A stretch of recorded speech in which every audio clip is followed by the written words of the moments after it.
Brussels sprouts, ये नाम एक खास तरह की पत्ता गोभी का है जिसे क्रूसीफेरस वेजिटेबल कहा जाता है। आप इस वक्त अपनी स्क्रीन पे इसे देख सकते हैं।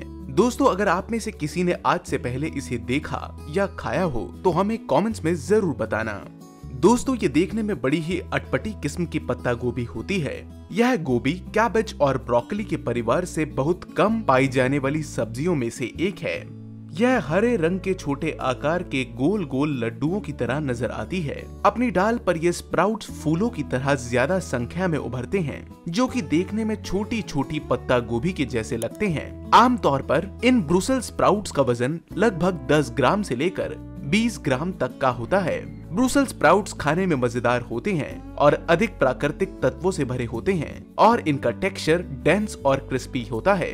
आइए आप और हम मिलकर इन सब्जियों से जुड़ी कुछ खास जानकारियां इकट्ठी करते हैं और समझते हैं कि आखिर मैदान में इन्हें किस तरह उगाया जाता है और किन किन बातों को इन्हें उगाने वाले किसानों को ध्यान में रखना पड़ता है। तो चलिए शुरू करते हैं। दोस्तों, इस खास तरह की सब्जी को ज्यादातर वेस्टर्न यूरोप के देशों में उगाया जाता है। यहाँ इन इलाकों में इन्हें उगाने से लेकर इनकी देखभाल और साफ सफाई के लिए सबसे आधुनिक तकनीकों का इस्तेमाल किया जाता है, जिन्हें डच एग्रीकल्चरल टेक्निक्स में शामिल किया गया है। हॉलैंड और नेदरलैंड्स के रीजन डच रीजन्स के नाम से जाने जाते हैं। नेदरलैंड्स अपनी खास तरह की एग्रीकल्चर प्रैक्टिसेस के लिए पूरी दुनिया में काफी मशहूर है, क्योंकि इसके पास खेती करने के लिए दुनिया में सबसे कम जमीन अवेलेबल है। इसलिए अच्छी उपज के लिए इनके लिए बेहतर से बेहतर मशीन और फार्मिंग टेक्निक्स का इस्तेमाल करना बेहद जरूरी होता है। इन्होंने आधुनिक तौर तरीकों को अपनाकर इस चुनौती का सामना काफी बेहतर तरह से किया है। इसके लिए इन्होंने सिंचाई करने के ही नहीं बल्कि नए नए ग्रीन हाउस तैयार करके अपने उत्पादन को बढ़ाने के ऊपर भी खास ध्यान दिया है। इसके अलावा इस देश के बायोलॉजिकल एक्सपर्ट्स ज्यादातर क्रॉस ब्रीडिंग और मेथोडोलॉजिकल ऑप्टिमाइजेशन की मदद से लगातार हाई क्वालिटी सीड्स बनाने के ऊपर काम करते आ रहे हैं और इस काम में इन्हें कामयाबी भी हासिल हुई है। नेदरलैंड्स में उगाई जाने वाली कुछ खास सब्जियों जैसे कि Brussels sprouts, tomatoes, bell peppers और कैबेज को ज्यादा मात्रा में उगाने के लिए बेहद खास तरह के हाईएस्ट यील्डिंग वैरायटी के सीड्स को तैयार किया जाता है। यहाँ तक कि मैं दावे के साथ कह सकता हूँ कि पूरी दुनिया में होने वाले हाई क्वालिटी एक्सपोर्ट सीड्स का 1/3 हिस्सा अकेले नेदरलैंड्स से ही किया जाता है। तो दोस्तों, यह तो रही बात नेदरलैंड्स और उसके एडवांस फार्मिंग कंट्रीब्यूशंस की। अब हाँ, बात करेंगे हमारी ब्रुसेल्स स्प्राउट्स की।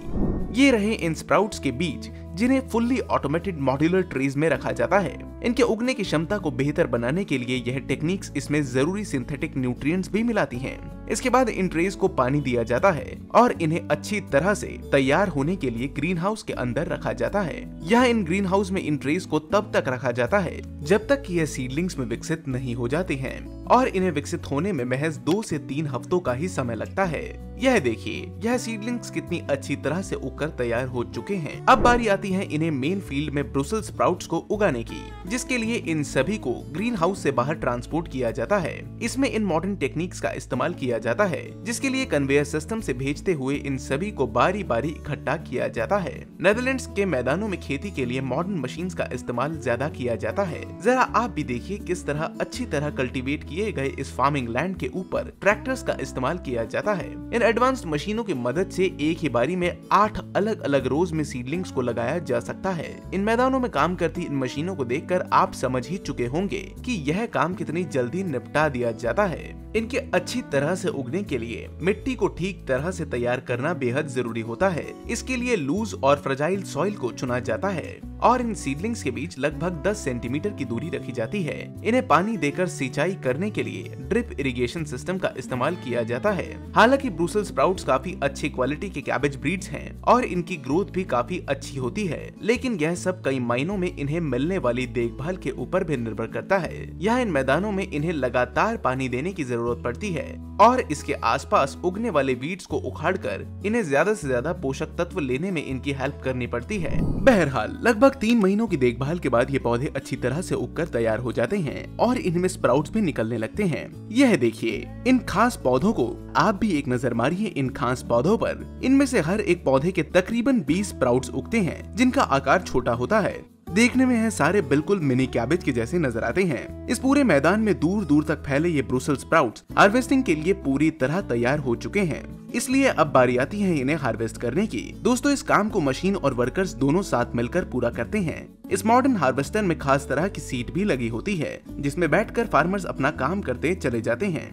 इनका काम इन स्प्राउट्स को जमीन से उखाड़ने का होता है और उसके बाद ये वर्कर्स इनकी स्टॉक्स को काट लेते हैं। इतना ही नहीं बल्कि इसके बाद इन प्लांट्स को थ्रेशिंग मशीन में डाल दिया जाता है। इसी तरह एक वक्त पे 4 से 5 हार्वेस्टर्स की मदद से हार्वेस्टिंग का काम किया जाता है। इसके बाद स्प्राउट्स को फर्दर प्रोसेसिंग के लिए फैक्ट्री में भेज दिया जाता है, जहां इनकी सॉर्टिंग पैकेजिंग करके बेचने की तैयारी की जाती है। फैक्ट्रीज में लाने के बाद इन स्प्राउट्स को कन्वेयर चेन्स में पलटा जाता है, जो कि इन्हें बाउंस करते हुए आगे इसमें मौजूद मिट्टी को अलग अलग करने में मदद करते हैं। यह स्प्राउट्स देखने में थोड़े बहुत बड़े साइज के मटर जैसे होते हैं। इन कन्वेयर से गुजरने के दौरान इनकी साफ सफाई पर ध्यान दिया जाता है। ब्रुसेल्स स्प्राउट्स को खाने के कई तरीके हैं। इन ग्रिल्स या रोस्ट करके भी इन्हें खाया जा सकता है और सलाद में कच्चा भी खाया जा सकता है। इनमें विटामिन सी, विटामिन के, विटामिन ए के साथ साथ पोटेशियम और फाइबर जैसे पोषक तत्व मौजूद होते हैं। यह हमारे डाइजेस्टिव सिस्टम और हार्ट की वेल फंक्शनिंग के लिए भी अच्छे होते हैं। इसके अलावा ये वेट मैनेजमेंट और बोन स्ट्रेंथ को बेहतर बनाने में भी सहायक साबित होते हैं। ब्रुसेल्स स्प्राउट्स को बॉइल्ड, स्टीम्ड या रोस्टिंग करके भी खाया जा सकता है। इन्हें अलग अलग तरीकों से तैयार किया जा सकता है, जैसे कि मैपल सिरप के साथ, क्रैनबेरीज और वॉलनट्स के साथ भी इनका शौक से सेवन किया जा सकता है। यहाँ फैक्ट्रीज में मौजूद ऑटोमेटिक मशीन्स में लगे एडवांस्ड कैमरास का काम इन्हें जांचने का होता है। इस कड़ी में जो भी बेरंगे स्प्राउट्स डिफेक्ट हो जाते हैं, उन्हें एयर ब्लो करके कन्वेयर से एलिमिनेट कर लिया जाता है। यह देखिए कैसे इन्हें एक लंबे पैसेज से आगे की ओर इंस्पेक्शन के लिए बढ़ाया जाता है। इसके बाद इनके लास्ट इंस्पेक्शन की बारी आती है, जिसके लिए कुछ एक्सपीरियंस वर्कर्स को चुना जाता है। यह वर्कर्स की टीम हाथों में ग्लव्स पहनकर इनका इंस्पेक्शन करती है।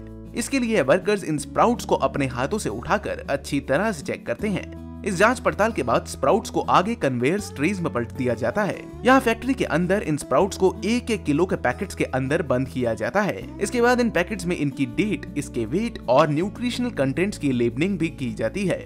इस ऑटोमेटिक मशीन में स्प्राउट को पैकेजिंग के लिए तैयार किया जाता है। यह इन जालीदार नेट्स में ऑटोमेटिक कटिंग और पैकेजिंग का काम किया जाता है और फाइनली ये मशीन ब्रुसेल्स स्प्राउट्स को बाहर डिस्ट्रीब्यूशन के लिए तैयार कर देती है। Top 3 most valuable supermarkets in Brussels sprouts are Mexico, Netherlands और यूनाइटेड स्टेट्स। साल 2021 में इन कंट्रीज में ओवरऑल ब्रुसेल्स स्प्राउट्स का 82% सेल जनरेट करते हुए देखा गया था। इन ब्रुसेल्स स्प्राउट्स का नेदरलैंड्स पूरी दुनिया में सबसे बड़ा सप्लायर है। यहाँ इन फैक्ट्रीज में रोजाना मैन्युफैक्चरिंग प्रोसेस को एग्जीक्यूट किया जाता है। तो दोस्तों ये था ब्रुसेल्स स्प्राउट्स लगाने से लेकर उसकी कटाई करने तक का पूरा प्रोसीजर, जिसमें कुछ खास ऑटोमेटेड हार्वेस्टर्स को हमने काम करते देखा।